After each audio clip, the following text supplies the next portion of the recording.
to say a few words about NASA International. And Dr. Socrates Dinos is a chartered psychologist with the British Psychological Society with expertise in physical and mental health risk. And he has extensive experience working for the higher education sector and the government. During his appointment as a consultant for the Department of Health and Social Care in the UK, he shaped the government's mental health strategy in the White Paper, and he has extensively worked with a number of regulators in the UK to shape the regulatory landscape in the UK. Thank you. Hi, everyone. Thanks so much for being here. We are really delighted to have the launch of this event. Strictly speaking, this is not the launch of the project. The project is well underway. We just got the chance today to launch it and share some reflections with you, some preliminary findings. I am the director of the international team, where and this project is led by. As Michael said, NATSEN has been at the forefront of social research for how many years? He said 40, 50 years. It has become apparent, obviously, that the UK is not on its own, doesn't exist in a vacuum. Whether you want to see it as global Britain or Britain, just Britain, it does play a role in the international scene. Any decisions we make here, they do have impact internationally. The climate change, we're equally responsible as everyone else for this, and it's great that the Wellcome Trust is funding initiatives that are not necessarily taking place here in the UK, but also impact other geographical areas that globally we're all responsible for what's going on. So yes, as Great Britain becomes apparent that plays this crucial role, NATSEN took the initiative to set up the NATSEN International team. It was a great initiative. So it was more of kind of seeing, as I said, the role that Britain played outside of the UK and how it can impact on social policy. The themes that the team is working on, apart from climate change, are armed conflict, migration, health crisis, global health, education, and obviously climate. Themes you could say are interrelated. Education plays a very significant role, for example, in climate change or how we deal with climate change. Migration, a result of climate change to a great extent, and so on. So yeah, again, I would like to thank Wellcome Trust. Thank you very much. Anne, for having done such a great job, and the rest of the team. You have worked really hard, so thank you. Locke, for coming from Vietnam. Where are you, Locke? Can't see you there. Thanks so much for coming from Vietnam. And yeah, really excited that we can start reflecting on our preliminary findings. Thanks so much.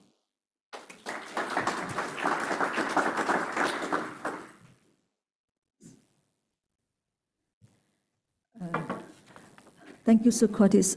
It is me again. So I would like to introduce very briefly about the project. Is there any way I can bring this slide? Yeah.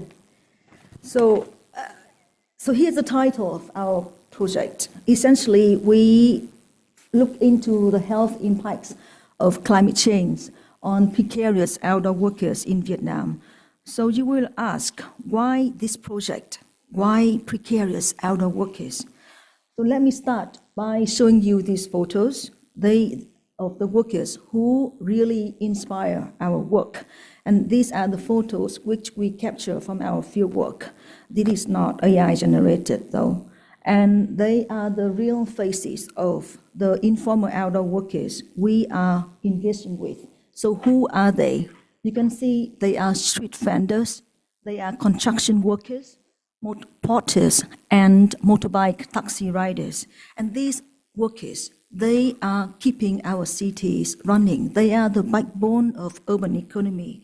But they are also facing daily struggles, chronic job insecurity, chronic income insecurity, and extremely lack of social protection. And not much help is available for them when something is going wrong. So all these pre-existing vulnerabilities are now being exacerbated by climate change impacts. For example, by rising temperature, by increasing pollution, by flooding, and by heat wave after heat wave. So our project, running from February 2024 to July 2026, and we try to build a new evidence base about the health risk of these outdoor workers and their adaptive capacities. What are the limitations in their adaptive capacities?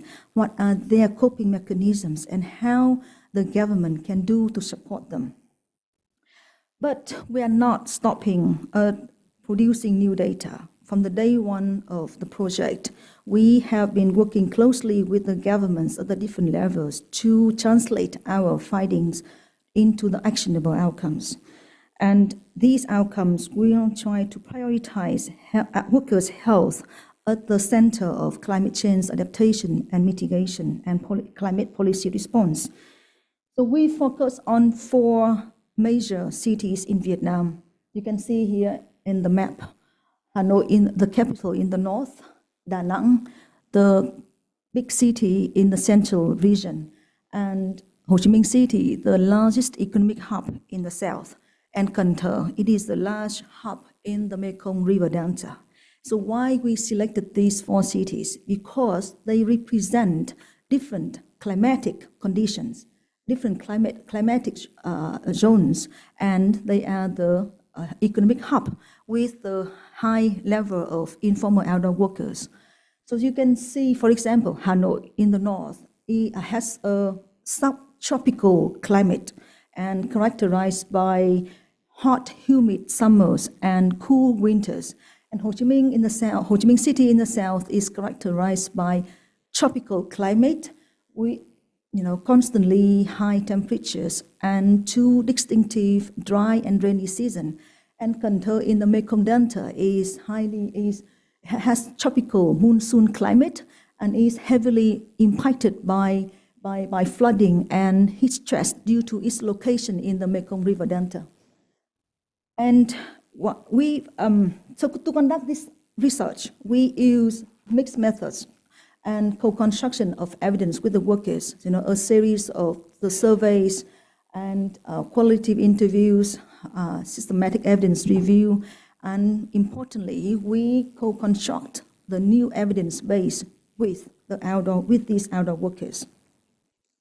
And so essentially, we want to, by working closely with the workers, we try to assess their health risk, their adaptive capacity better and locally informed, and also the solutions we propose will be deeply rooted in the workers' realities. And ultimately, our project will aim to inform and influence policies that address the negative impacts of climate change on the outdoor workers' health. And we want to protect these workers and encourage a shift towards climate-centric approach to climate action and policy. And these are the key project outputs. These are the bare bones of our project, but maybe along line of the project implementation, we can have more. We can expand on this. So the first key output is a new evidence base of the outdoor workers' climate change-related health risk and their adaptive capacities. And we also produce an app, and this app now is being tested with the outdoor workers and is already available on the Google Store. And a series of publications, both academic and policy-oriented. And through this project and through the outcome and output and outcomes of this project, we want to establish a research agenda on climate change, health, outdoor workers from a southern perspective. And apart from the academic outputs, we also design a policy toolkit which will serve as a guideline for integrating workers' health into climate change response policy to protect their health. And we also have artistic output, which is a documentary film about workers' everyday health risks and struggles. And basically, we will enhance the integration of the outdoor workers' health and well-being into climate action and policy. And here's the smiley faces of our project team members. And it is very interesting because we all smile here by accident. You know, we didn't negotiate behind the scenes, but when we have all these photos, it turned out that everyone looks so smiley and happy. And so you can see that we have we have team members from NACENT, from National Center for Social Research, and we have project partners in UK, which is University of Bristol, and we have Jonathan Rick sitting there. And we have a Social Life Research Institute, and we have Lộc Nguyen sitting somewhere in the room. And we also have Vietnam Medical Association. That is umbrella association of all the medical association in Vietnam, and Light organization based in Hanoi, also joining this project as the local partner. So when conducting this research, we have to navigate some complex ethical challenges, and we think that it might resonate with the interest to share some reflections on or some insights into these complex ethical challenges. So 3 key ethical challenges I want to discuss here today. The first one is risk of reprisal for research participants. Yes. Give me 2 minutes, I'm almost done. So engaging informal outdoor workers directly in our research is a cornerstone of our approach, because these workers are the experts on their own life experiences. But their voices are often absent from the policy conversation and policy interventions that directly affect them. So involving them to ensure that the solutions we propose are not just academic ideas, but also rooted in their daily struggles. But however, this empowerment is not without risk, because these workers operate in the precarious conditions with little or no legal protection, and their livelihoods are often informal, making them vulnerable to the actions by their employers, by the local authorities, or by any others which might perceive their participation in the research as a threat. So speaking out about their own experiences can lead them to job loss, targeted harassment, or other types of reprisals. So why we need to get this right? Because if we fail to protect these workers adequately, we might push them deeper into the poverty and insecurity. And we need to get it right, because it's also a matter of principle. Giving them a platform to share the experiences is an act of justice, but justice cannot come at the cost of their safety. And if we fail to protect the workers who trust us to tell the stories, we will fail the very purpose of this research. And the second ethical challenge is multiple layers of vulnerability. The workers we are working with are facing, an interconnected web of vulnerabilities and challenges. And beyond the immediate threats of climate change, they also already contend with a number of daily challenges and struggles. For example, job insecurity, income insecurity. And now these overlapping struggles and vulnerabilities do not exist in isolation. They amplify one another. So why it is so important to pay attention to this ethical challenge? Because If we don't, we might risk focusing narrowly on climate resilience without addressing the structural inequalities that put these workers vulnerable, make these workers vulnerable in the first place. So, for example, a heat wave is not simply a climate event for a female street vendor. It is a threat to her life, to her livelihood, to her health, and even potentially to her life. So an intersectional approach will help us avoid framing climate risk as separate from other struggles. It reminds us that solutions we propose must tackle the both immediate and systemic challenges, and ensuring that workers' rights, basic needs, and livelihoods are prioritized alongside climate resilience. And the last one is we need to pay attention to the ethical challenge in translating climate research findings into policy actions. So why it is ethically important to translate research findings into policy, especially in this kind of research with outdoor workers? Because for these outdoor workers, a good policy means the difference between the deprivation and resilience, between vulnerabilities and resilience. So we need to get this right. But however, translating into policy is not easy because policy making involves different competing priorities, and local governance realities normally very often do not reflect or align with the research recommendations.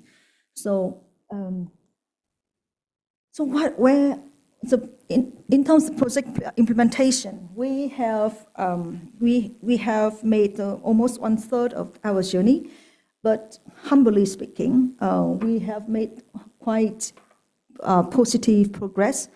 And today you will have a chance to listen to the findings from the comparative insights into the 2 systematic evidence review of English literature and Vietnamese literature, and some initial findings from the first quantitative survey and in-depth interviews with workers. And we also introduced the app with you.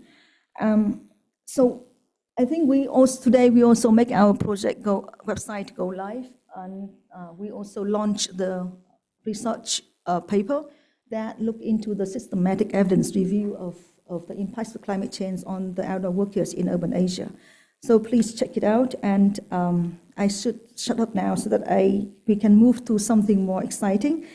Moving to the next session of the day, where we are privileged to listen to the first keynote speech by Professor Dan Meacher. And chairing this session is Professor Jonathan Rick. Jonathan is the professor of human geography in the School of Geographical Sciences at the University of Bristol, and he was formerly director of the Asia Research Institute at the National University of Singapore, and he has been working on livelihoods, vulnerability, agrarian and urban transition, environmental change, and migration in Asia since the early 1980s.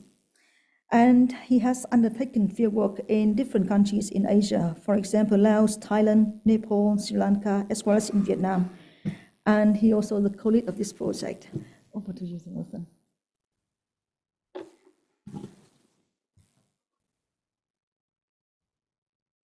Wonderful. Thanks, Anne. Thank you. Welcome. So I'm going to sit down there after introducing Dan. Dan is a colleague at the University of Bristol, but I didn't have to twist his arm in order to come here. He's Professor of Climate Science and the Met Office Chair in Climate Hazards. Joined Bristol in 2016. Before that, he was University of Oxford Department of Physics, and before that, University of Reading's Meteorology Department.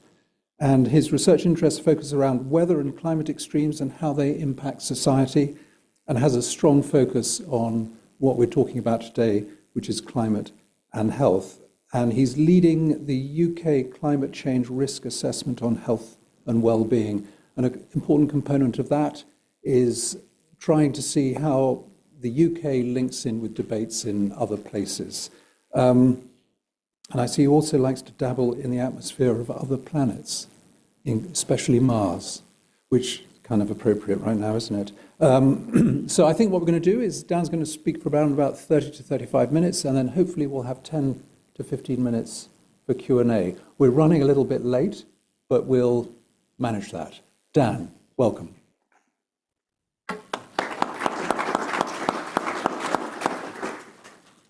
Thanks, Jonathan. Oh, perfect, yes. Great, thanks very much, and thanks to Anne and Jonathan for having me here. One of the things Jonathan talked about there was the UK climate change risk assessment. I deliberately decided to not include any of that in this talk, just because I didn't want to run over time, but certainly something we can chat about afterwards as well. So I lead a team of climate scientists and a team of epidemiologists, and I think it's very important to have a team with both those expertise in. And just to be completely upfront with you guys, I am purely a climate change physical scientist. So my background is not in health, but I work a lot with health scientists. We have one social scientist in the team. It's an area we want to work on more, but certainly this is where I could see some overlap with what you guys do.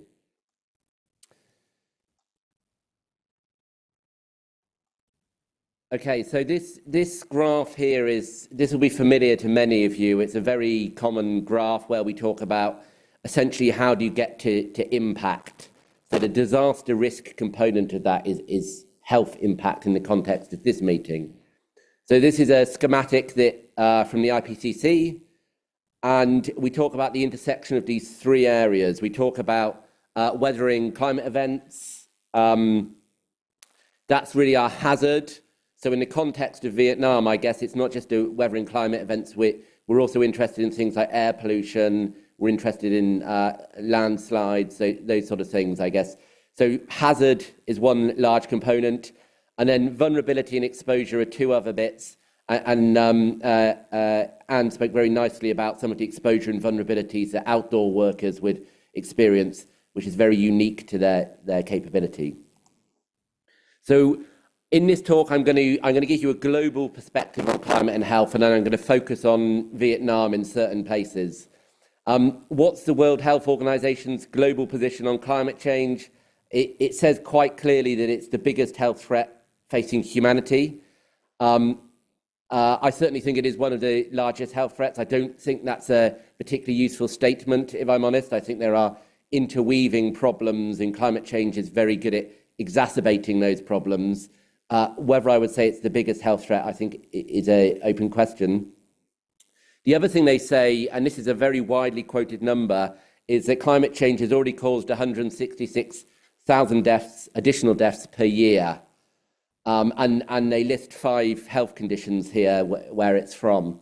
This is a wildly out-of-date number. It's around 20 years ago this was calculated in the McMichael report, and McMichael was a fantastic epidemiologist. It hasn't been updated in 20 years, and there are good reasons why it hasn't been, but I think this is one area where we really can do better than this number now. If you look at those health outcomes there, you'll see that absolutely every one of them applies directly to Vietnam, and you would have other things in there, such as dengue as well, are very important risks. So what's the global picture? I'm going to take each of those 3 intersecting circles, and I'm just going to give one example on them. So I'll start with the hazard. And this is a global map of current temperature change from pre-industrial. So you can see this is the current climate change. This is annual averaged. I'm not too worried about the numbers here. This has been plotted in a slightly strange way to highlight something to do with the Paris Agreement climate goals. What I want you to take away from here is that red is warming more than the global average and blue is warming less than the global average. The global average, by the way, is around 1.5 degrees at the moment. So you can see, if you look at the scale there, that all of the globe has warmed. But the 2 big messages I want to take away from here are clearly all the red is over land. We live on land. And more of the red is in the high northern latitudes. And we understand the reasons for that. But if you look at Vietnam, actually, it's pretty much white in this space.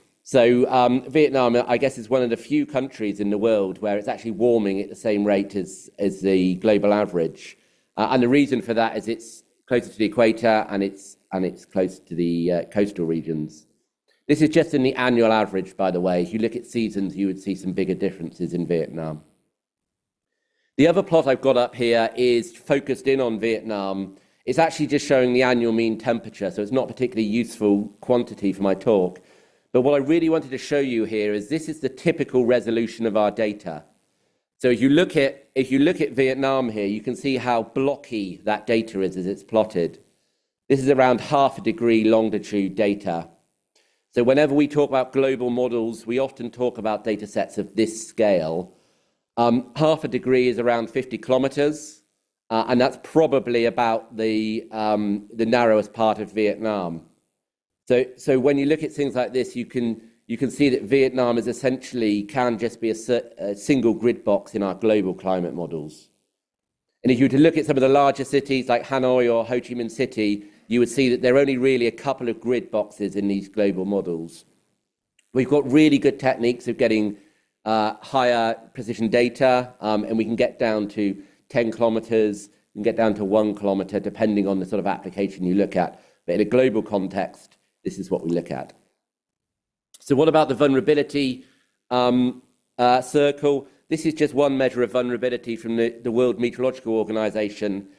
And the measure I'm looking at here is how well integrated the extreme weather as a hazard is into the health services. So an example of that could well be if you have a heat wave coming, do your health services know about that in advance? Do they take action? How interconnected is everything?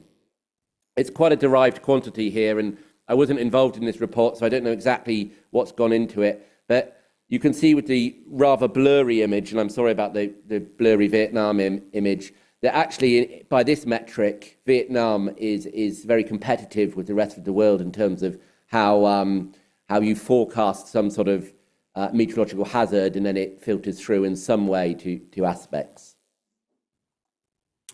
So what about exposures in Vietnam? I've listed a couple of quite unique and complex health problems or hazards which lead to health problems in Vietnam, and you will be familiar with most of these. There's temperature stress, so that's generally a combination of heat and humidity. Infectious diseases. In this context, I'm really referring to vector-borne diseases, so I'm referring mainly to dengue, malaria, things like that. But we could certainly have a conversation about airborne viral diseases like COVID or different flus. Air pollution is clearly a very large problem in Vietnam. Typhoons, that's tropical cyclones for those of you not so familiar with the geography. And then there's food security. And I'm going to touch on most of these throughout. I'm not going to touch on food security because that's an extremely complex problem, and it's certainly not one where I can claim to know too much about the Vietnamese context. So the plot you see up here is actually real-time data from Friday, which is when I finished this talk, and it's showing winds. Those are the vectors, and the colours are air pollution in terms of particulate matter. So PM10, this quantity is, it's a very bad air pollutant for respiratory conditions. So we want this to be low. I'm going to see, okay, it's not running as an animation. I do have an animation of this as well. What you can see though is, if you looked at Vietnam, you could very clearly plot where Hanoi and Ho Chi Minh City are, just by looking at the red blobs.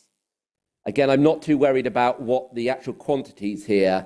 Just note that in the cities, this particulate matter is really, really high. And anyone, of course, who's been to those cities knows that. Okay, the animation is going now. So these are the winds on last Friday. And of course, wind is something that absolutely changes the exposure of air pollution.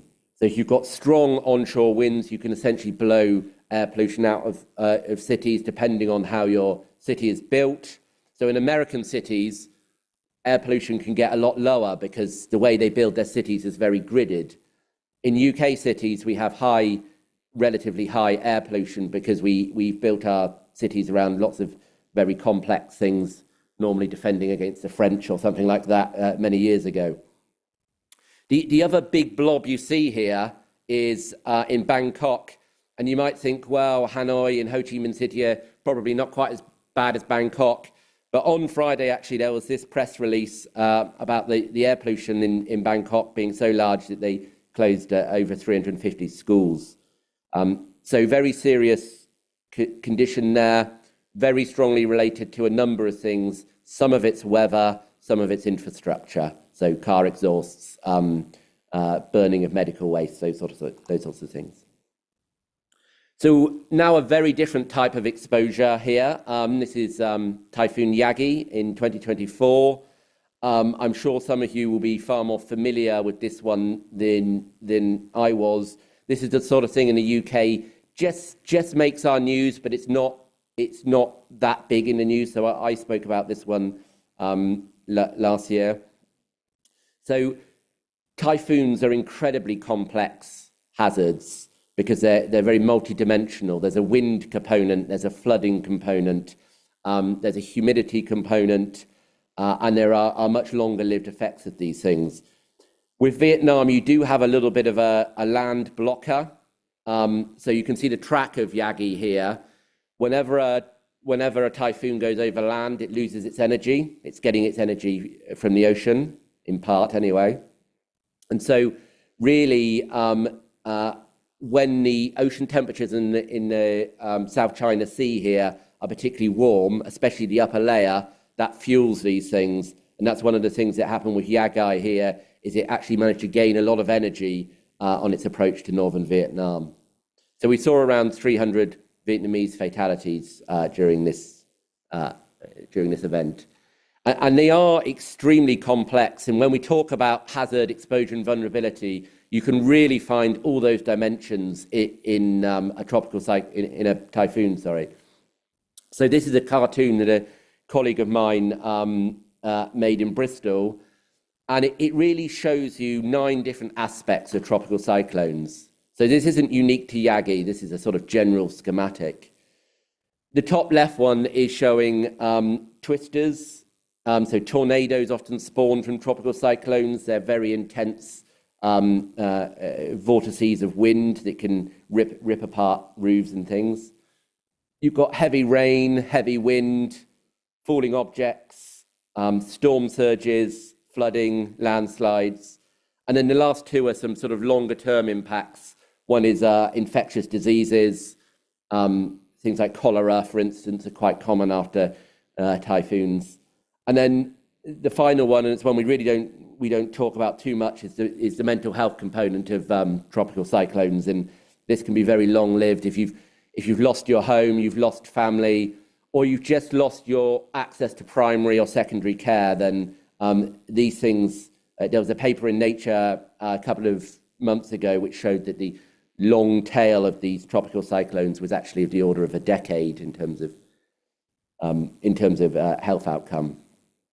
And that's actually one of the things I was particularly keen to chat about today and make you guys aware of. I'm not sure how much this has been thought of in terms of this project, but maybe you thought about it a lot. This was a short article I published in Nature last week.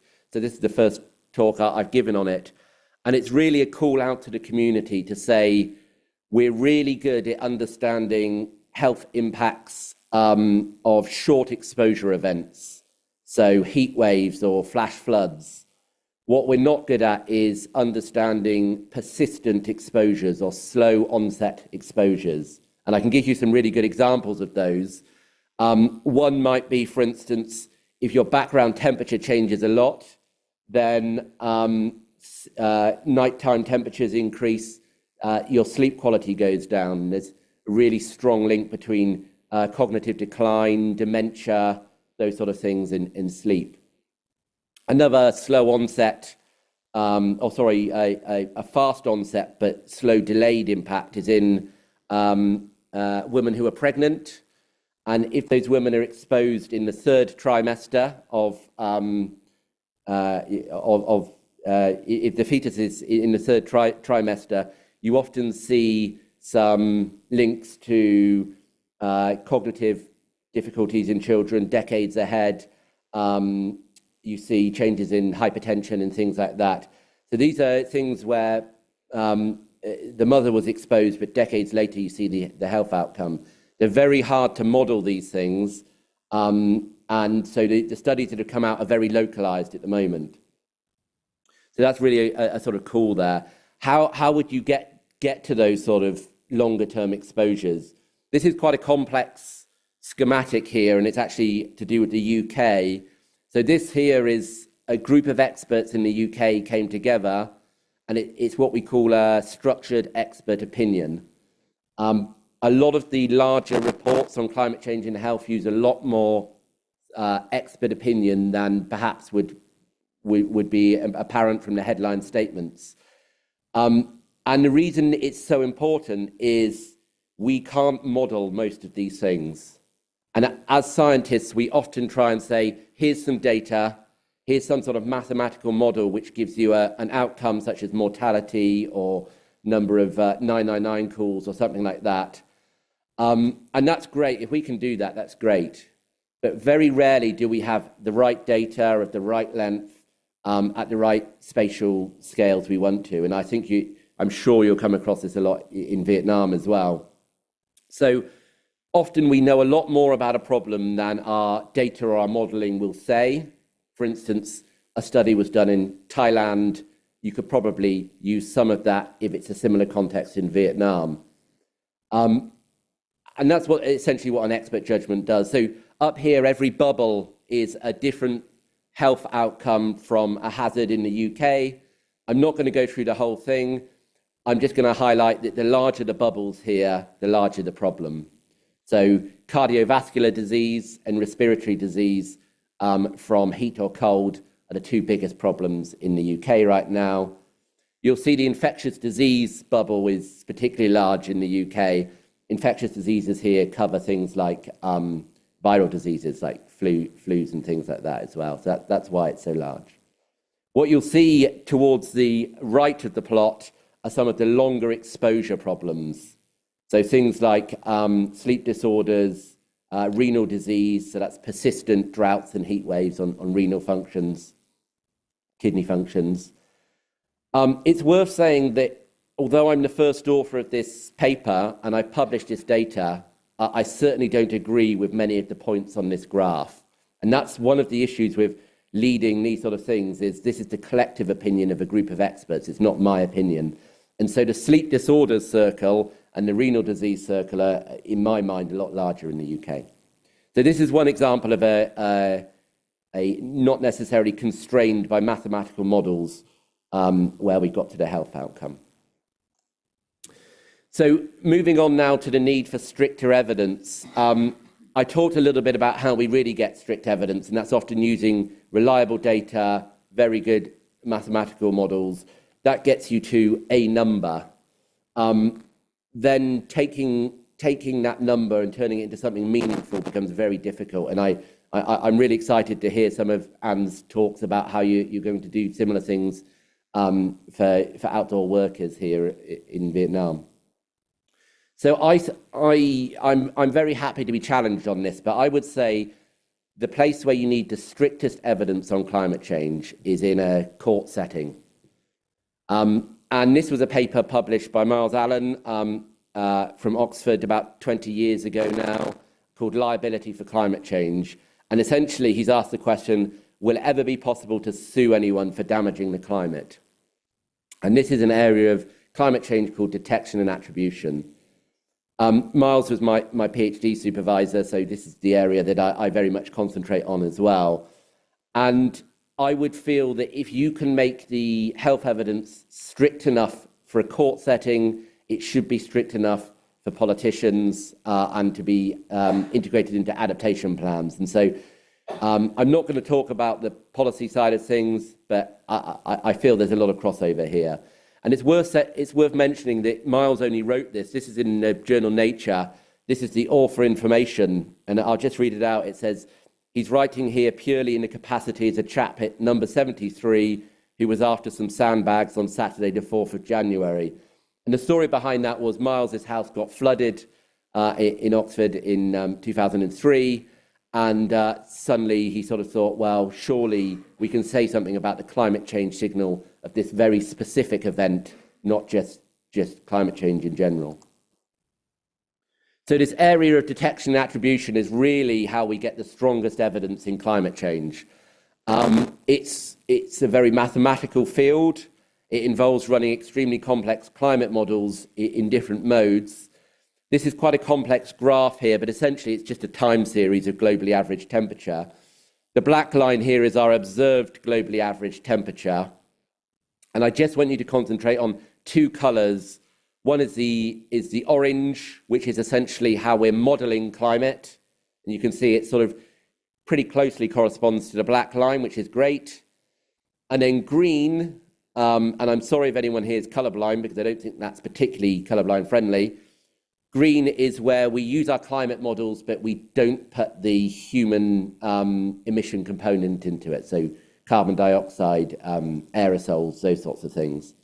And what you can see there is we can't reproduce the observed climate when we do that. And that's what we mean by detection and attribution.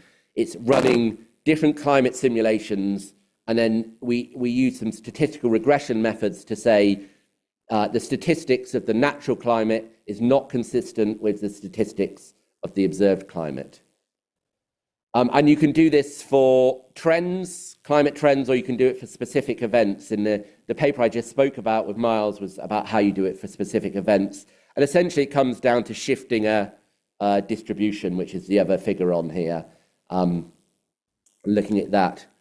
So I won't read these sentences out in detail. These are the IPCC statements on how humans have caused climate change. And they're the strongest statements, I would say, anywhere in the world on climate change. This was for the sixth assessment report. I was the editor of this particular report. These are the strongest statements we can make, and they're based entirely on this. So how do we get that to the field of climate change and health? At the moment, I've just been talking about climate change. So luckily, Wellcome have come to our rescue here. So about a year and a half ago, Wellcome commissioned a report of how many papers or studies were done on climate change and health attribution. So using these very strict definitions of human-induced climate change, but applied to a health setting. And they came up with a list of around 10 papers. Only 6 or 7 of those were actually published at the time. The first was a trend attribution in 2013, and that was not necessarily using these really strict criteria for attribution, but it was definitely pointing in the right direction. The next was my study, which was the first one which looked at a specific event. And then going beyond that, there have been a few now looking at some other things, such as infectious disease spreads, flooding, those sort of things. So it's a field which Wellcome are very much behind at the moment, and they've commissioned 5 very large research projects on this, one of which I'm leading, so to the tune of around £20 million. So Wellcome are very much behind this area at the moment. What do these look like in practice? The first one here on the left is my study. So this looked at a heat wave in Europe, and we ran these complex models. We linked them to heat mortality, and we came up with this figure here on the left, which shows that in Paris, for instance, nearly a half of the people who died in the 2003 heat wave wouldn't have died if we hadn't had the climate change component. And there's a sort of mathematical proof behind that paper, so you can start directly attributing human mortality to climate change.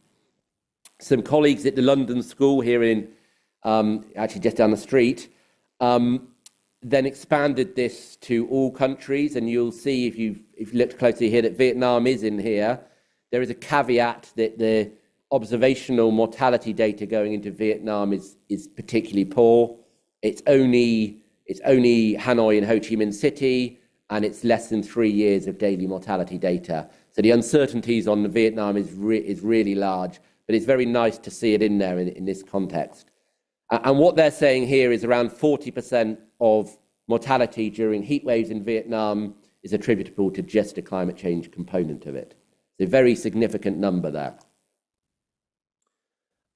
This was a follow-on paper I did, just showing that actually one of the real problems we have globally is that where we don't have the data, so anything orange here is where we don't have daily mortality data, and you absolutely need that for these sorts of studies to constrain our models.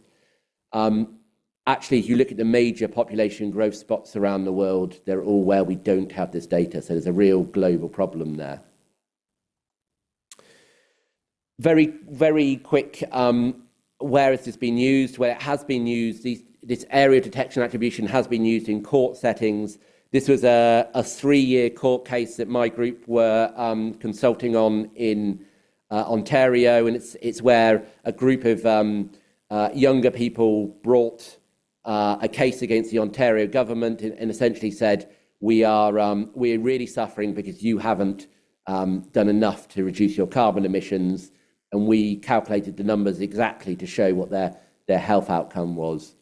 And this case is actually still ongoing. They last many, many years. Probably the most famous one is the one here, which was the European Court of Human Rights, where a bunch of elderly women successfully argued that they were disproportionately impacted by heat waves in Switzerland, and they won this case. It's a very landmark case. This was last year. I'm going to very briefly, before I finish, mention 2 welcome projects that I think are very relevant to what you guys are doing. You may be aware of them already. This first one is the one that I'm leading from Bristol, actually. And this is, again, this whole idea of detection attribution of climate change on health. We're mainly concentrated on the UK and Brazil, but there's absolutely no reason why we couldn't look at Vietnam as well. There's a lot of flexibility here. We're looking at dengue in particular in Brazil, so of course that's very transferable. One of the things we've done is develop very small spatial region epidemiological models, so we can look within cities in some cases at the breakdown in health burden. The other project is called DART. This is run out of our colleagues at Oxford, and they're looking at developing a dengue forecasting tool, and they've got some initial results for Ho Chi Minh City, and they're integrating this into more the policy side. I'm not actually directly involved in this project, but I do work with these colleagues a lot. So yeah, happy to chat about this one as well, but I'm not so familiar with it. The final slide of today, I just wanted to show you a study we did over 5 years ago now. Again, this was with colleagues from the London School, and we were looking at the future climate change burden on heat versus cold. So heat waves increase mortality, cold waves decrease mortality. And we combined those two together to show what the net temperature response was in the future and how important the climate change Paris goals are. And I'm not going to go through every one here. Let's just look at Vietnam. You can see that out of every country around the world, actually Vietnam has the largest problem here, albeit with extremely large uncertainties, and that goes back to that mortality data problem I talked about. But potentially you can see this being the country with the largest net excess mortality from temperatures. So very important region to study more. So with that, I'll close and go to questions.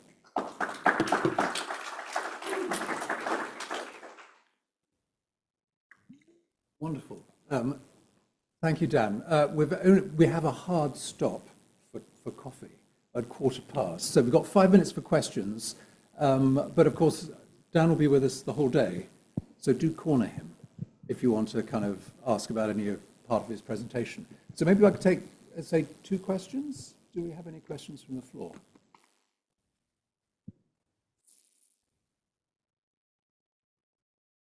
Always a kind of slow start, isn't it? Yes. Yeah. Related to the app. So a question about the app. What is the access to smartphones like for the informal workers? Cab drivers might have them, but I'm wondering about construction workers and street vendors. Okay. I mean, that's obviously related to this project, but I don't know. Yeah. Okay. Sorry. Yeah. Thank you. No questions for that. Thank you. We do have questions. So, yes, Bill, and then one here. Yes. So my question is on the Vietnam numbers you've got there. What data do you need to narrow that confidence gap that you've got there? Is it meteorological data, or is it more to do with the human data? Okay, should we just maybe take the question here as well? And then you can tackle them both. Sorry, mine's not actually about the projects in Vietnam, but the projects that you mentioned looking at Brazil and other climate-sensitive infectious diseases. I was wondering whether you focus on any infectious diseases that aren't vector-borne, and if you could speak a bit about that. Or I can grab you afterwards if you want to keep it Vietnam focused. Yeah, great. Yeah, I'll briefly answer both those questions. So on the numbers here, there's uncertainty from both the climate and the health side. The larger uncertainty is definitely the health side, though, for Vietnam. So it's daily mortality is absolutely needed for these heat waves because monthly mortality doesn't capture the nuances. And so when we say Vietnam here, we don't really mean Vietnam. We mean Hanoi and Ho Chi Minh City, which, of course, as Anne pointed out earlier on, is not representative of the whole country. We only have 3 years of mortality data. They're not necessarily aligned in time as well. And it's only 2 cities. So most of that uncertainty is from that side of things. The climate uncertainty could have been better done in this paper. So I think if we really captured that, those error bounds would go even larger. On the infectious diseases, yeah, so we've looked a lot at COVID in particular, not necessarily for Brazil, actually, but in the UK. One of the things we've done with is look at the interplay between temperatures and humidities. So in humidities, especially the very high humidities, we've seen evidence for the survivability of those viruses, for instance, lasting longer. So there's been some lab experiments in Bristol that have shown that. The data, I'm not sure necessarily bears that out, but I think that's more of a data uncertainty issue.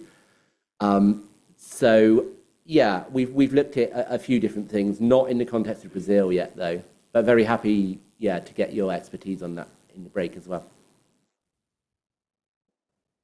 Okay, one quick question, and then we'll have to stop. Yes.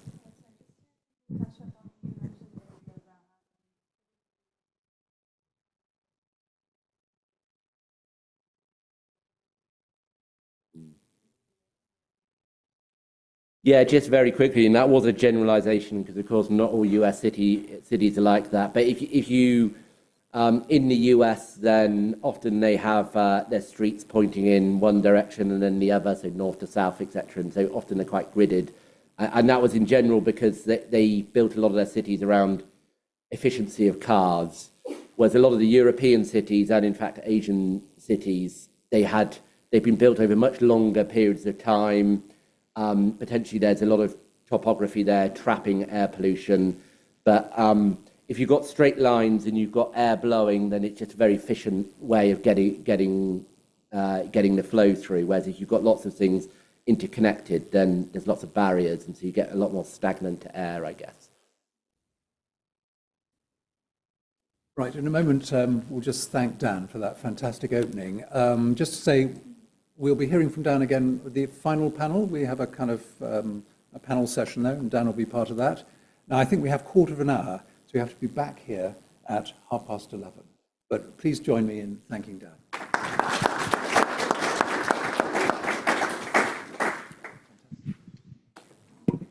Yeah, I think I had too much in it. No, you didn't. We were running late from the start. I was hoping for more time. Really good. So good. And I love the kind of questions, the things we heard there, you know, the kind of Rumsfeldian sort of... Yeah, yeah. And Boy, you know your stuff. So Oh, wow. it's very impressive. Yeah, I mean, it's obviously I haven't worked directly in Vietnam, so a lot of what I'm talking about, but you know, I certainly don't like it when I come to it, talk and try and tell people what they know more. But it was more of a flavour of what's Yeah, going on. that's great. Yeah, good stuff. We're back on time now. Yeah.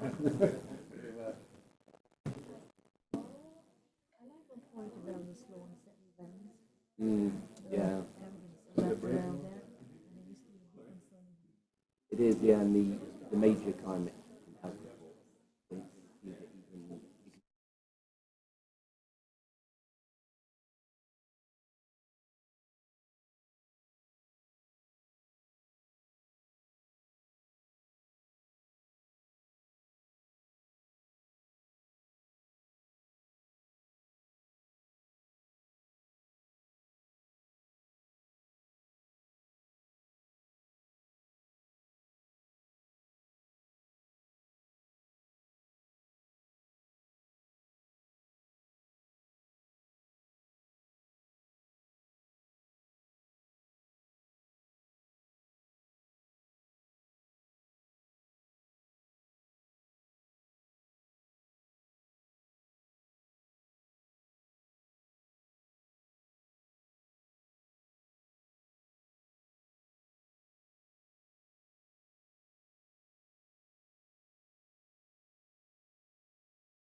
enjoy the event so far. So next we move to the second session, and this session will be chaired by Dr. Debbie Collins. Debbie is the head of NatSense Methodology and Innovation Hub. She's an experienced survey methodologist specializing in survey design, questionnaire development, and testing. And Debbie is also an experienced trainer in survey research design, questionnaire design, and pre-testing methods. She's an author and editor of several books and journal articles.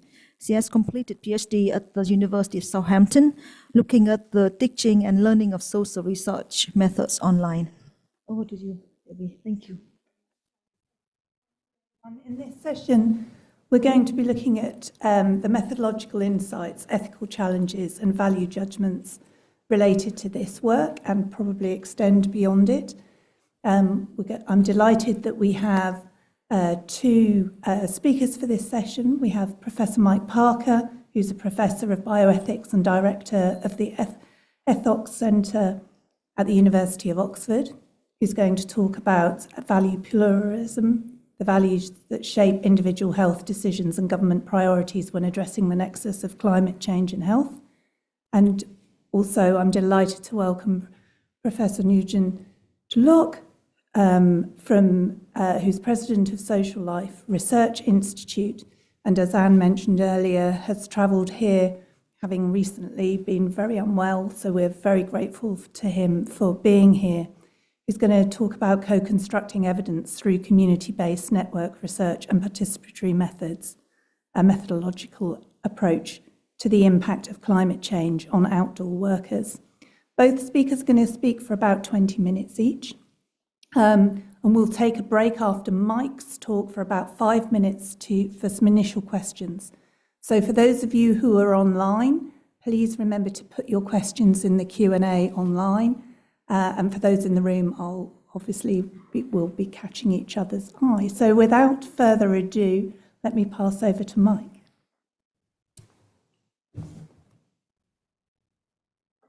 Great, thanks very much. It's really nice to be here.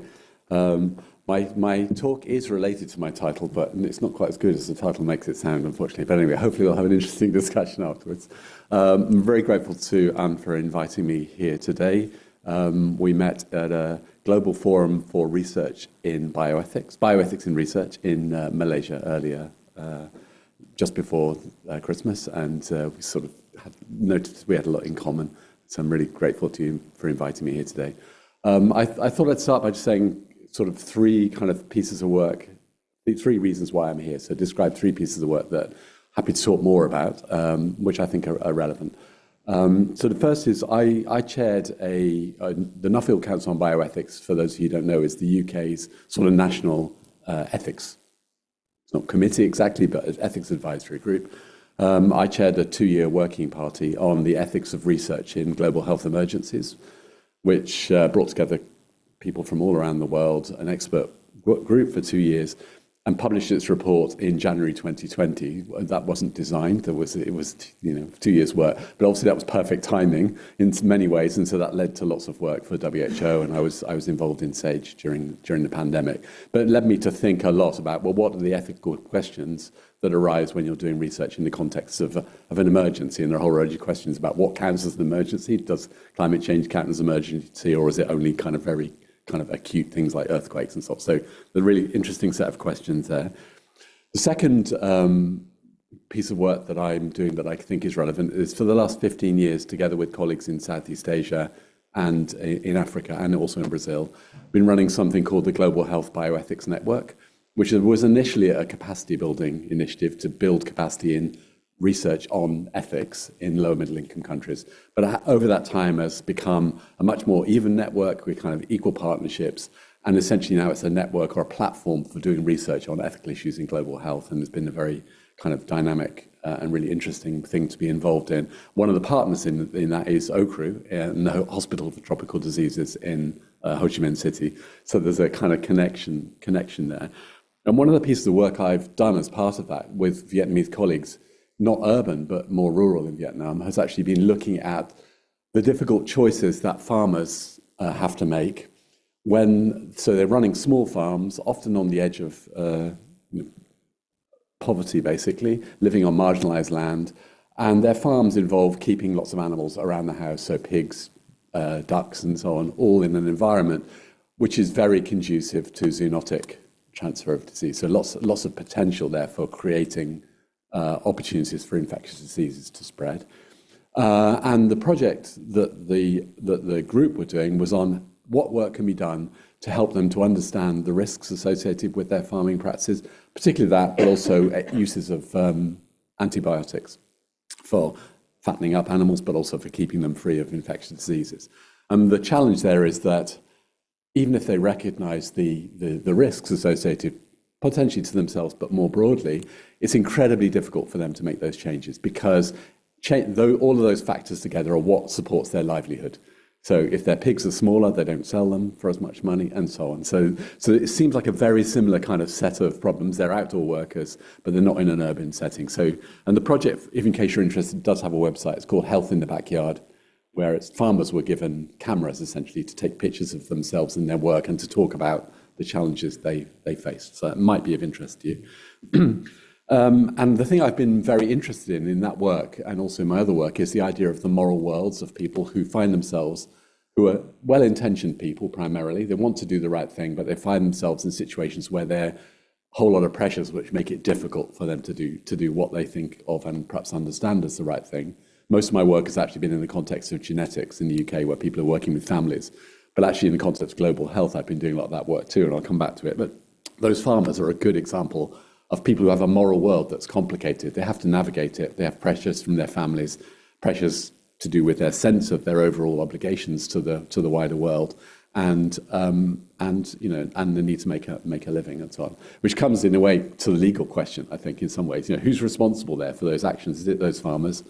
Is it structural factors of other kinds? So how one attributes responsibility, I think, is really complex in those contexts.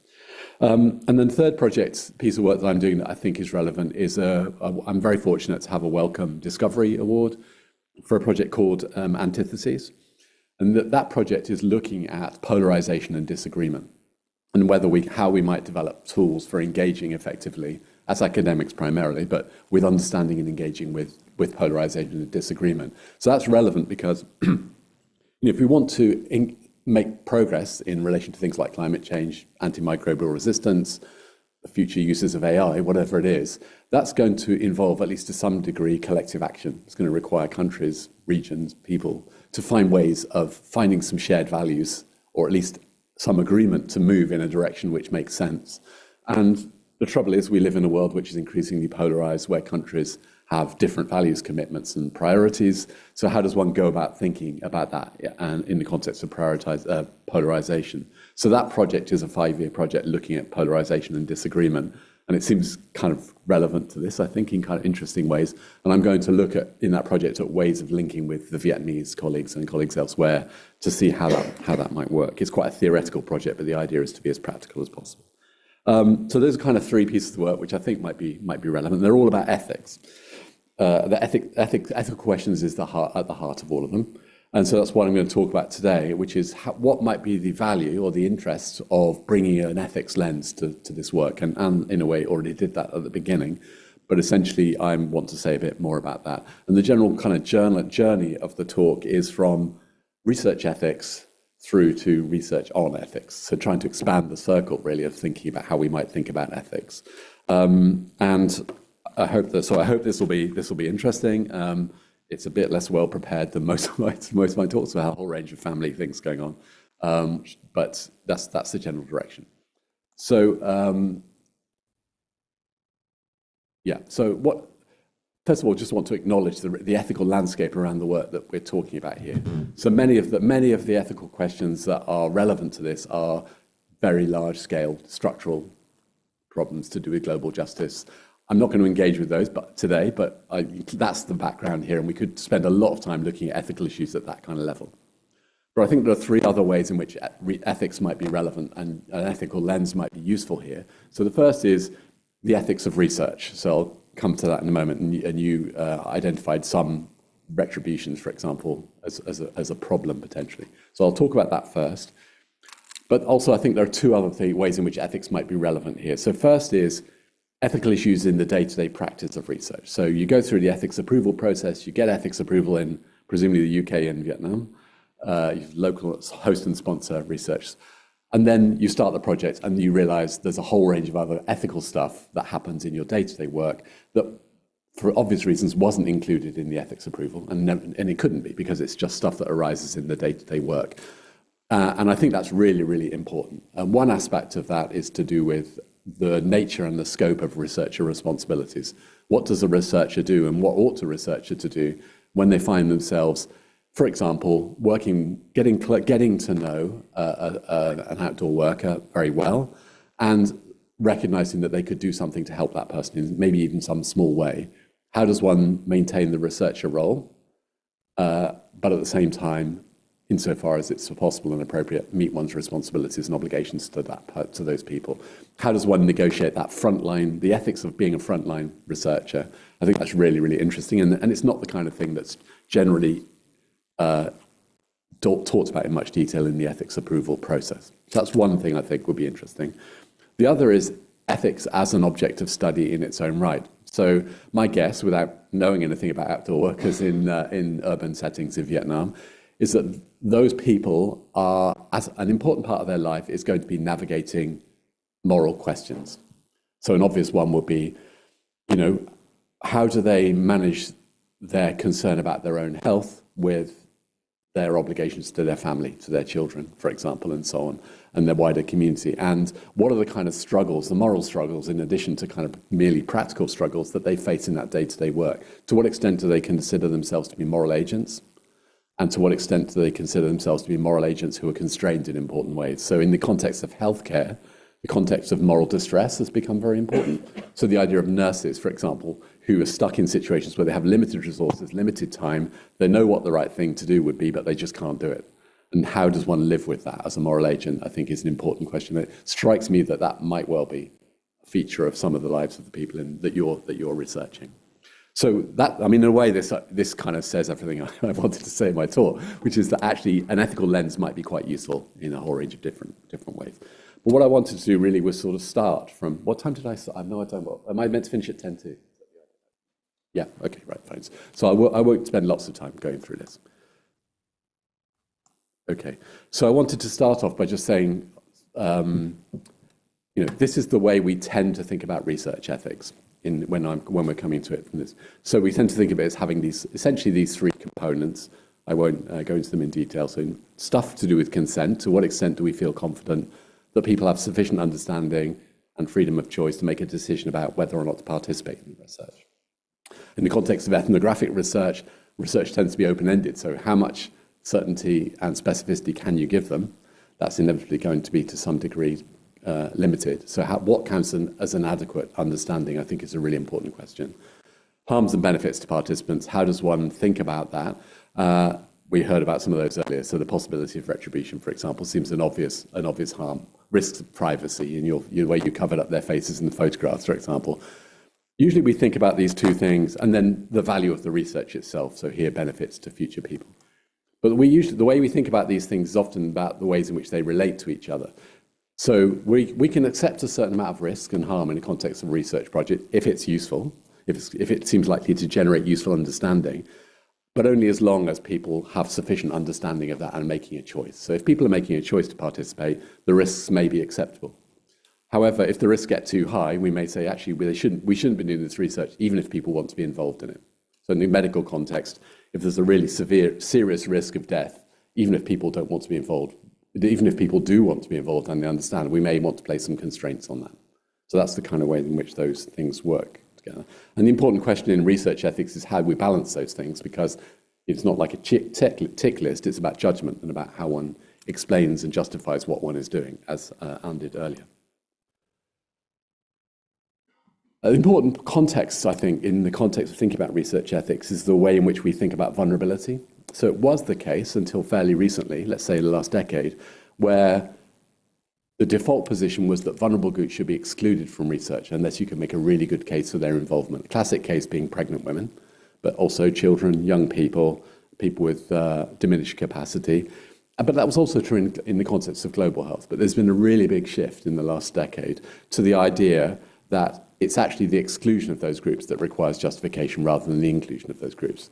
Pregnant women is kind of an obvious, that was the kind of at the forefront of that. But the position now is very much that rather than being protected from research, groups should be protected through research. And that's kind of an interesting shift. So what I wanted to do then now is just say, well, that research ethics framework was very much developed in the context of high-income countries, medical research. And there's been a development in the last 20 years, really, towards thinking, well, actually, is that relevant to research in lower middle-income countries?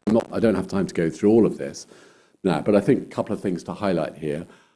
One is this, so those things are still important, consent, risks, and so on. But this greater emphasis on co-production and collaborative partnership being an ethical obligations in research. So they're not just nice things there to have, they're actually a measure of the extent to which the research is of ethical.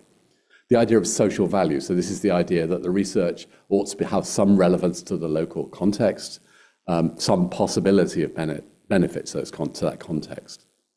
And the idea of also shifting beyond the individual to the community. So the research needs to be not only something which the individual has consented to, but to which the community may or may not, consent may not be the right word, but there's been a process of working with the community to assess whether the research is ethical or not. Now that raises all sorts of really interesting questions, particularly in an urban setting where we're talking about, well, who is the community? It's a really interesting question. That's true everywhere, of course, but in these urban settings where there's a lot of migration may not be the right word, but a lot of movement, that's particularly important. But it also is important in the context of the kind of research. So a good example where it's problematic is where you're doing research on a topic which is frowned upon, on an activity that's frowned upon by the wider society. And I'm not sure how true that is here. But if you think about research on men who have sex with men, for example. So if you're going to get ethics approval for that from the community, well, if you go to the wider community, they're highly unlikely to be happy with that research.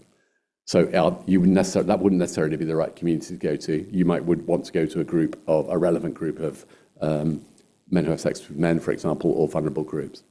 Okay, so how to think about community. I'll skip on. Just get to the end and talk about the two things I wanted to highlight particularly. Okay, first is this idea of the importance of paying attention to ethics on the front line. So I mentioned the kind of ways in which your research staff may be facing ethical issues in their day-to-day work. It seems highly likely to me. There's been a lot of work on this, and certainly in the medical field. So someone called Patricia Kingori is in my group.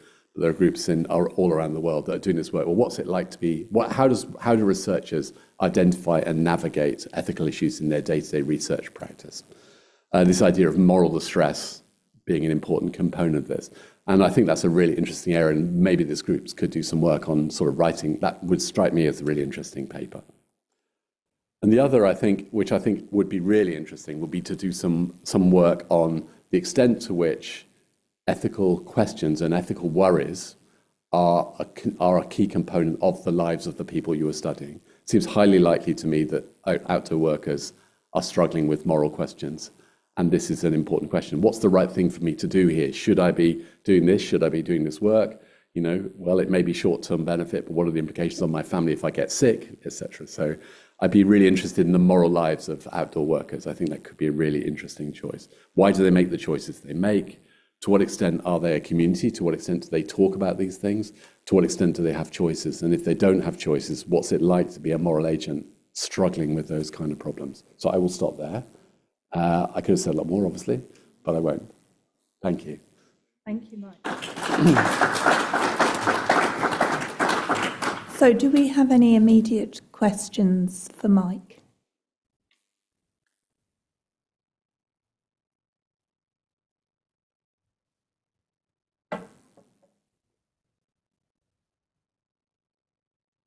Yes, I can see her.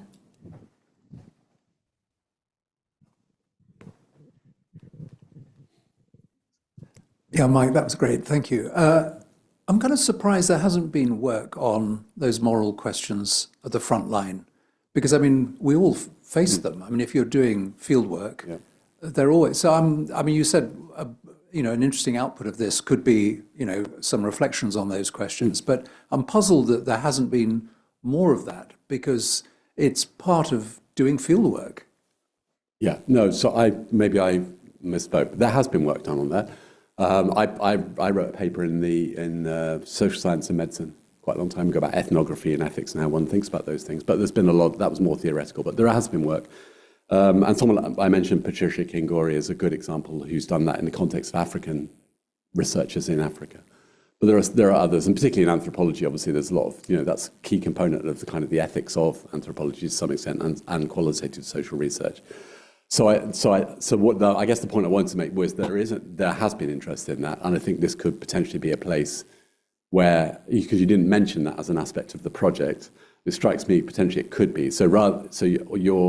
You've been thinking about the ethical problems that the research generates, and you've got ways of dealing with those, like, for example, covering people's faces. But I actually think a paper on that and doing a bit of work amongst yourselves and with your colleagues who are doing the data collection actually could be a really interesting contribution to that debate. That was my point. So sorry, I must have misspoken. Other questions? Okay. Do you think there's space for a dynamic relationship between, I think this is partly about sort of command and control. You can imagine a committee sitting in a building like this one, gives you your approval. And obviously when you get there, they haven't thought of everything. Is there a process for a kind of iterative risk assessment, if you like, and kind of going back, or do you think it's almost important that you have a sort of abstract, supervision that isn't grounded, because it helps you to maintain black and white in a grey area? I think there are a couple of things, really. So one is, the rules, as it were, the sort of, not Helsinki, but there's a set of guidelines called CIOMS, which is particularly related to research in low middle income countries, emphasizes the importance of, ethics approval in the host country and the sponsor country, and potentially some sort of relationship between those. So at that level, I think that's right. I also think, it's just not possible to do all ethics in advance. This is a sort of, if you look at the anthropology ethics guidelines, for example, or even in social science, there's this idea that actually some of this work has to be done on the ground in practice, and it needs to be, particularly in the context of an international collaboration. I think my personal view, and this is I spend most of my time convincing scientists of this, is that it needs to be built, it needs to be an active part of the project management. And I personally see that as a research activity as opposed to a kind of regulatory activity. But nonetheless, it has a, if you're really serious about these problems, you want to identify them, analyze them, and hopefully, address them. I think it needs to be one needs to adopt a kind of co-produced approach to that. And I think, as one would do normally, sort of have reflexivity and ideally write that up. I don't think ethics can really be done by committees in any way that makes much sense. It's very important for people to be required to think about these things up front, at least, and say, look, this is our approach. But I think if a network like this were to say, look, our approach is, we've thought about stuff, our approach is going to be, we're going to build ethical reflection into the project in a co-produced way, and we're going to write that up as a kind of finding of the project. I think that would be, for me, that would be a very kind of a sign of a careful, thoughtful, inclusive approach to ethics. So yeah, I think that's right. The ethics committee approach doesn't really offer that. Thank you. I think we're taking one more quick question. We have a question online. Okay, great. Could you give an example of where the ethics suggested it was more appropriate to exclude vulnerable groups and what that criteria looks like? In the medical context, there would be an obvious example. So let's say, you're very committed to including research with pregnant women. That's an important priority, so it's not like a general view. But you might, let's say there's a particular drug which has, known harmful effects on a fetus, or really serious risk, high risk of that, then, it will be reasonable on that occasion to exclude pregnant women, I think. Most cases are not as obvious as that, but that would be one example.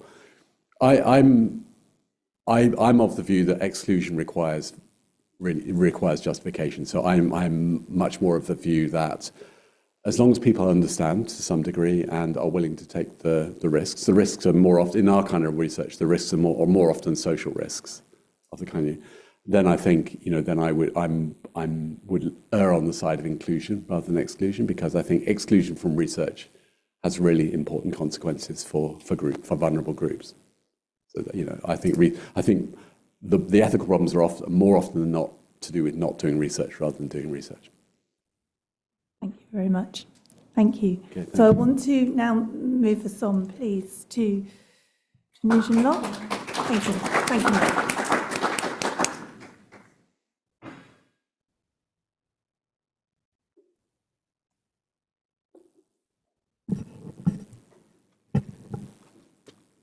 The first time I want to thank Anne and Nescent to invite me to come to stay here, to share my experience about the practical research, and I hope with my story will to useful for everybody today.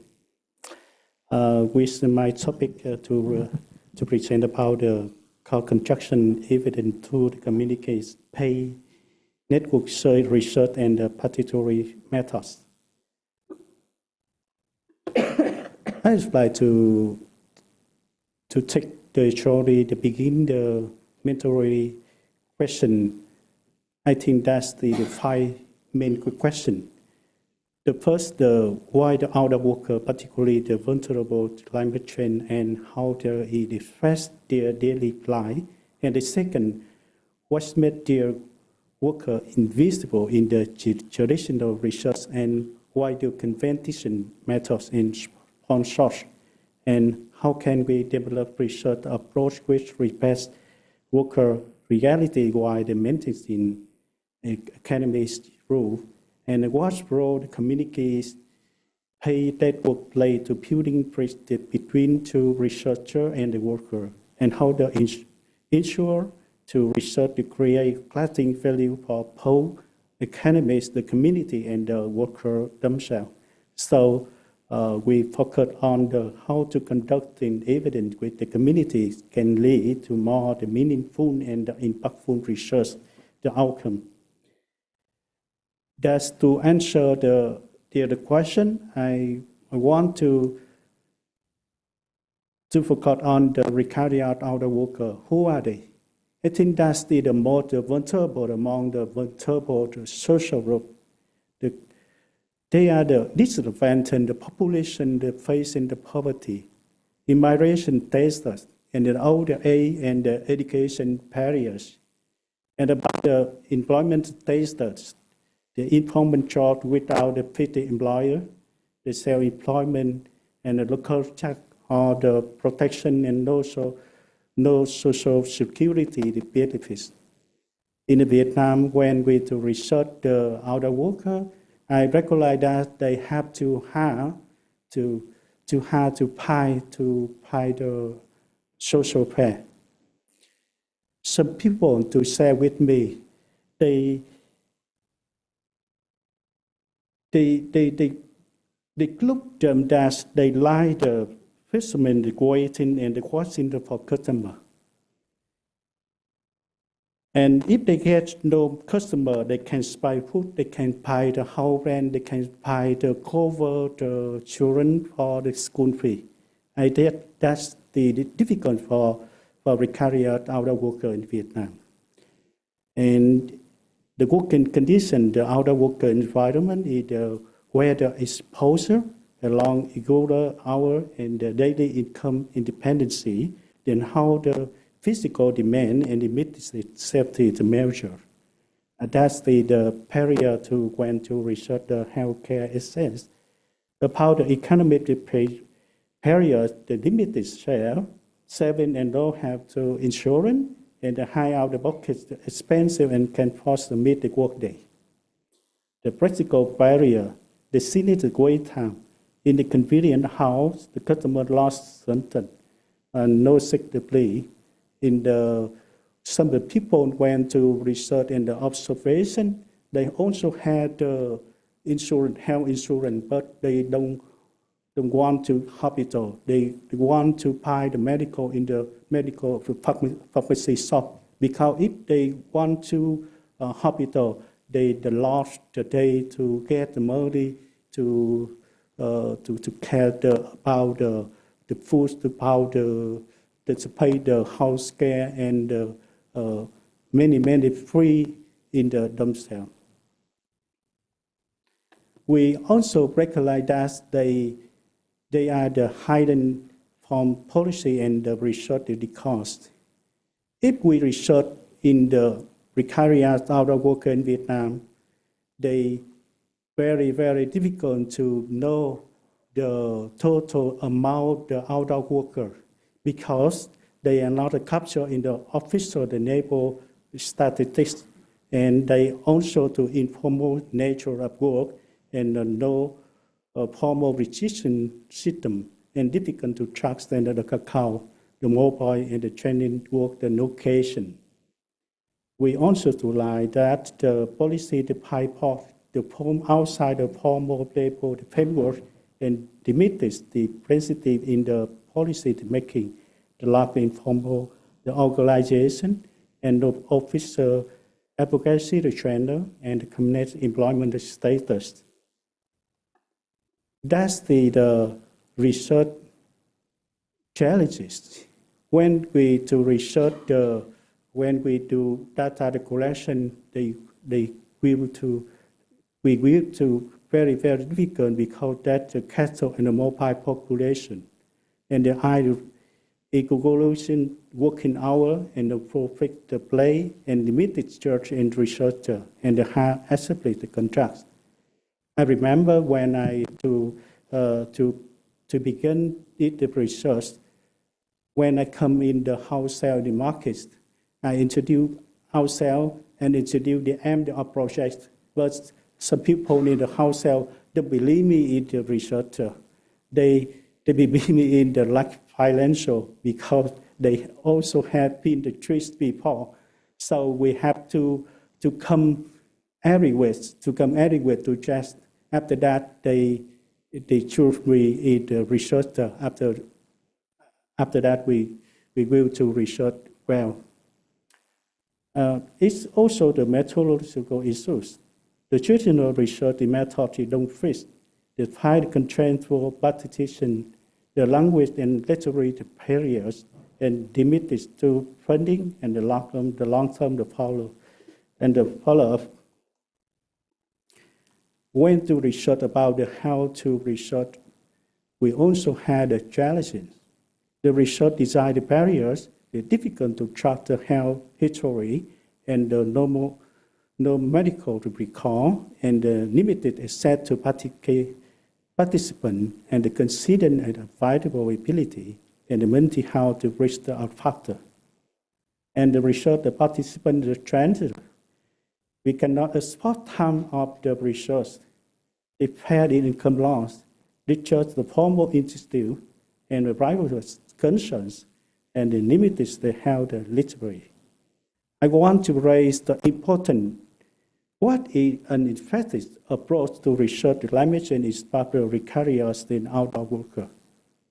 In my experience, I think my opinions, I think the carbon construction might be suitable more because when we come to work together, they can share the idea, they will to deep understand your research. What is the carbon construction? The core principle, I think that's the integration of the traditional the anthropological methods and the sustainable community development practice that contains a sensitive approach and the particular research methodology. The key to future feature, they pay on the simple data collection.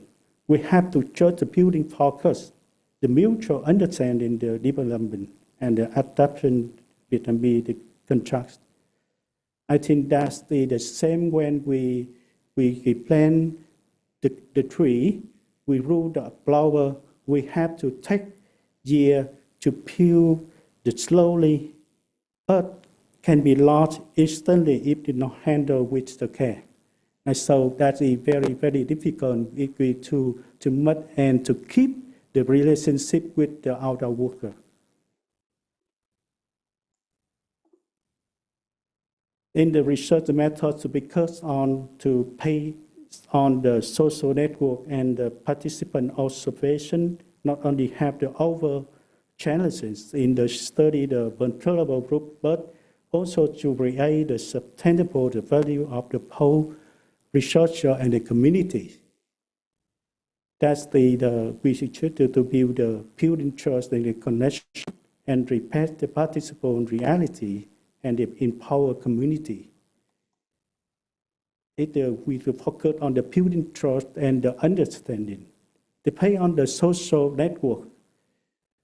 Building trust, the working through the trust community to member, participant in the community activity, respecting the local the culture and the custom, creating in the nature the community and the environment, ensuring the sustainability, development to balance the cooperative with the relationship and the share research the benefits with the community, the maintaining regular the contract and the supporting local capacity to development, and to think about the value of the participant observation in the method, creating the opportunity to gain deep understand to social culture and contract, the collecting data in the lecture setting, identifying to latent the power relationship, discovering the issue and cannot be regarded to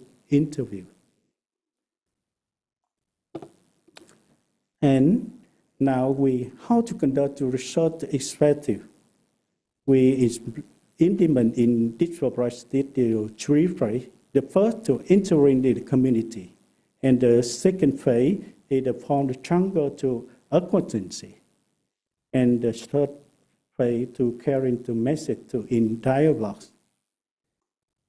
The first phase, entering the community, we have to identify the community, the pure, and understanding the social, the cultural characteristics, development approach changing, and accepting the interior community trainer.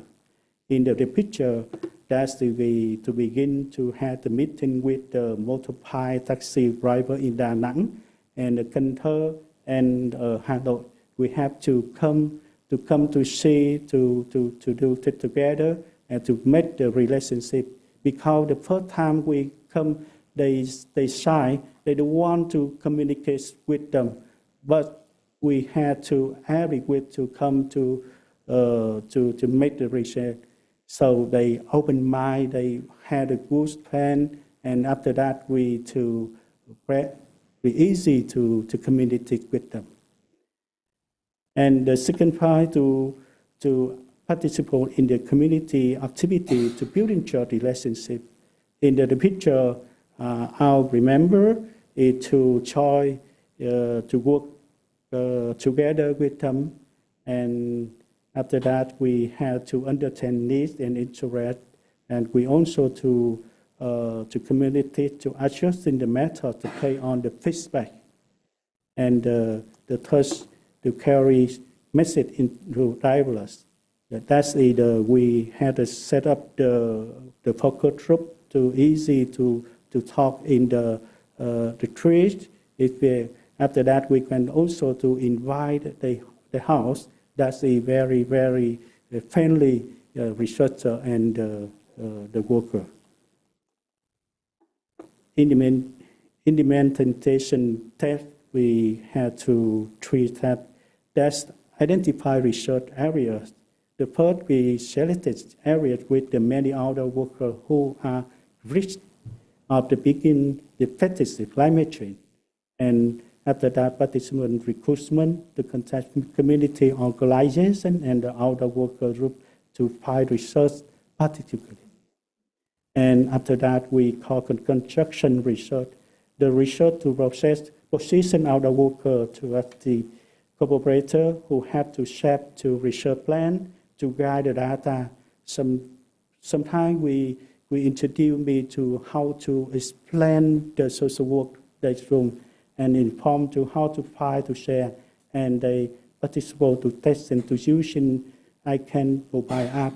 That's the research. my colleague will to share detail about. I can add after that. Ensuring to research the directly to serve the community to live. Now we to comparison to rules-based and the co-construction approach. There are the H key, the A key to expect to research with the outer worker. If the approach into participant, if we do rule to pay the formal invitation to write the consent form due, but we will to have difficult participants might distrust the process to fill information in the future and trouble with the language barrier. In case the construction, research approach to participants to the community, to leader and the church network. They explain 30 in the simple and related table term and the pure truck to face-to-face communication. Outer worker to often distrust to formal process and a more person to church building approach to encourage the participant in the collection information in the rule pay principle. Participants are to ask for full information come up to the form, but the outer workers may forget detail, the worry about the privacy and feel the pressure. In case the construction information regarding it to conversation and the participant hesitation and to share the sensitive data in the practice. Interviewed in the survey, the fixed schedule and the treatable procedure are the power, but interrupt and the poor working condition, participants to focus on their work made it hard to collect data. In case the co-construction, the question are just the recipe and the interview to other conduct time to fit the participant schedule. There's approach to expect the workers' time and to create small natural composition in the leading the better insight and the future of the practice. In the principle, official reason are the correct and the ribbon are found. And many delight the participants to due to shell system and the local issues to make it hard to maintain the sample quality. But in the co-construction, refusal are debated. Reason are the explore to the church and the researcher to wait for a better time to ask. And protecting the participant right, the document about the right and the formal complaint mechanisms to provide. But many participants may not fully understand the right or had a high expectation for the compensation. In case the construction right is explained in the simple language, benefits to the community to highlight, and the compensation is the same as the gift. The layer, because that's the layer, the cultural century, the communication, they ensure the participants to feel expected and value. The sharing the finding. If we do the rules-based principle, we will to share the formal report and other similar. But it is hard to reach the worker, and the findings might be too technical, too distressing. In case the co-construction, the findings are shared through information, informal gathering, and the personal network, and the consultation before the formal publication. And the maintenance the relationship, the rule pay principle official to thank you letter and the occupation in the invitation in the future study, the worker mobile going on to contact difficult and the maintenance relationship can resort the intensive. In case the co-construction relationship in the maintenance to the social network to regular inform more the contract and the hiding the immersive issue. If we do research with the rules-based, issue is reported and handled formally.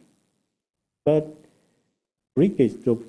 procedure that can always to address the sensitive to unexpected community in the expected in case the co-construction flexible to solution are powered by the consultant chatted in video and the parent to take order delay that the ensure the empathy and the fairness to resolving issue in the minimizing harm to participant. That's the take the way first to judge the matter most and the flexibility to a sensible and the worker, the co-contractor. I think the worker are not just information provider. They also they can participate in research design and the something. They connect community and they create a solution and they activate to research process and the end the substantive value. They create benefits for both researcher and the community and the self-finding in sensible way and they maintain a long-term relationship. That's the why my presentation. I hope to my share practical research in context of Vietnam. Thank you for listening.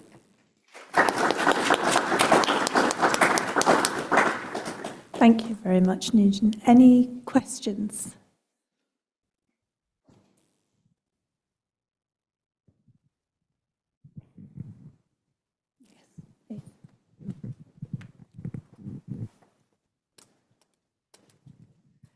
Could you tell us a little bit more about the kinds of social safety nets or protections, if any, that these casual workers have? So do they have any access to a hokau, to a household registration, or any equivalent to that if they're migrant workers? Thank you.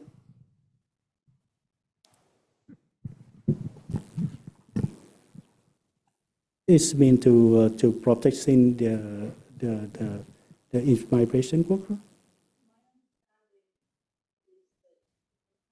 Migrant into an urban area.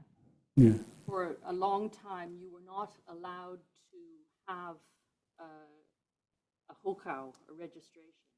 But is there some other kind of access they have to education for their children? Or what kind of access to schooling for their children or to health care do they have? And can they receive this household registration nowadays? Yes, thank you. We focus on to make the three steps to build the relationship in the social network, and we do it. We connect with the sustainable the social development. So we go to community and to make the good relationship, to share information, and if they have any information we can share with them. I think that's the approach to connect and to get information with them. Yeah. Thank you for the question. I will contribute to my colleagues. So in terms of any access to social protection or social security from these other workers, because they are informal, they are not protected by the labor law. They are not contracted workers. So they have no access to the social insurance or any social security. If they want to have health insurance, they use their own pocket to buy voluntary health insurance. And so they are not protected by any labor law at all. So in terms of registration household, so in Vietnam, we have different kinds of registration. It's not one type of registration. So they have long-term registration type. They have temporal registration type. So all these, not all, most of these workers, they have temporary registration account in the cities. And recently, the new health insurance law policy in Vietnam. They allowed the workers who come from the rural countryside can have access to the healthcare system in the urban areas if they have voluntary medical insurance. So in the past, if I am a rural person, I use my own money to buy the voluntary health insurance, and I base in that rural district. I only have access to the medical service at that rural district.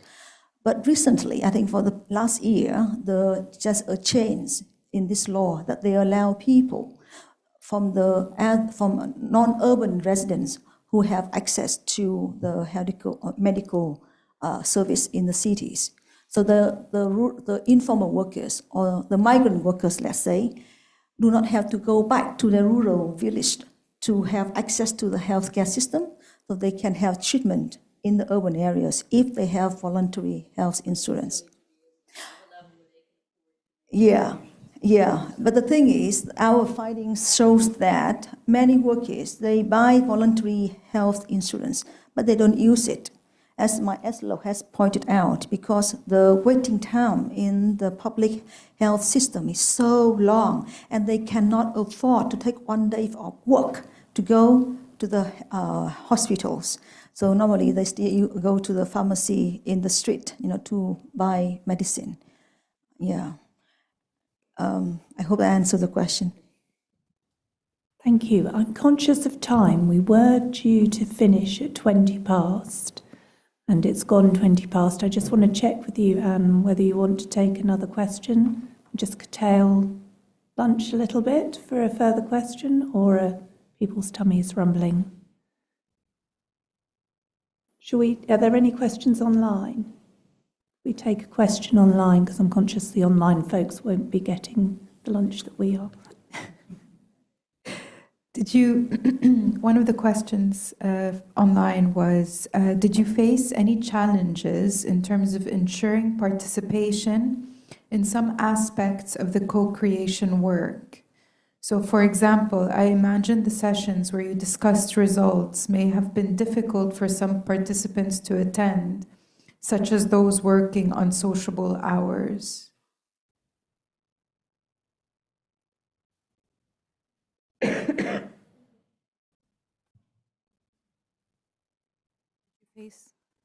Did you face any challenges in terms of ensuring participations in some aspects of the co-creation work?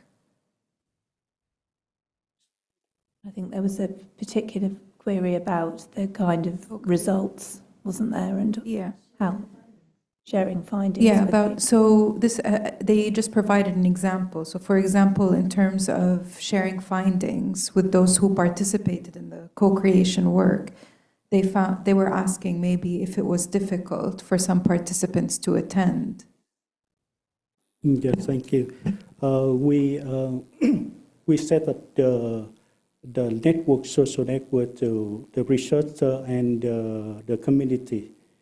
And every week we come to the community to have the Discord group. And in this, the meeting, the community, the researcher and the community, we will to share we will to share the story, to share we have to tailor the result and to share the symbol for them. And after that, we change for the interview, and for the Discord group, they share community and the researcher to conversation. That's the step by step, and after that we get the feedback to adjust our research, our report. Yes. So, as he mentioned at the beginning, there is a community network-based research. So we normally approach a group of informal workers, for example, at the construction site, and they tend to live together, stay together, work together in one construction site. And many construction workers, they sleep on the construction site. And for the street vendors, they also tend to live in one I don't want to use the word informal settlement, but in one accommodation. They share together in one space. So we tend to approach the landlord who have, so sometimes we use landlord as a housekeeper, as a gatekeeper, and we access that letting accommodation to approach the street vendors, because many of them live in one area, and then the group of construction workers. So when we share the findings, we tend to approach these groups, community groups, to share the findings, so that we don't share on the single individual basis. Yeah. Great. Well, thank you. Thank you so much, Vision, for a really interesting talk. I think we need to break for lunch now, and we're back at 1 o'clock. I think lunch is served just the other side of the screen. So do feel free to grab speakers you've heard from this